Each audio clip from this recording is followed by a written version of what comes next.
காஞ்சிபுரம் மாநகராட்சியில் தூய்மை பணியாளர்களாக பணிபுரிந்து வந்தவர்கள் அண்ணம்மாள், நாகு மற்றும் நாகபூஷணம். 35 ஆண்டுகளுக்கு மேல் பண்டிகை காலங்களிலும் மழை, புயல் போன்ற பேரிடர் காலங்களிலும் விடுப்பு எடுக்காமல் வேலை பார்த்து வந்ததாக கூறப்படும் இந்த மூவரும் கடந்த வெள்ளியன்று பணி ஓய்வு பெற்றனர். இவர்களுக்கு மாலை அணிவித்து மரியாதை செய்த காஞ்சி மாநகராட்சி துணை மேயர் குமர குருநாதன் மூவரையும் அரசு வாகனத்தில் வழி அனுப்பி வைத்தார்.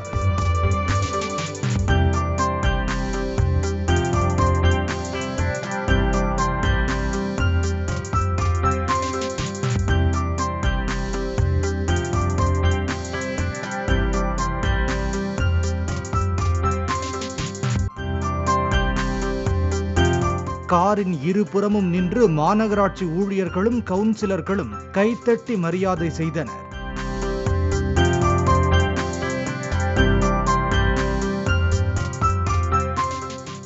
இதை கண்டு ஓய்வு பெற்ற தூய்மை பணியாளர்கள் மூவரும் உணர்ச்சி வசப்பட்டு கண்ணீர் மல்கினர்.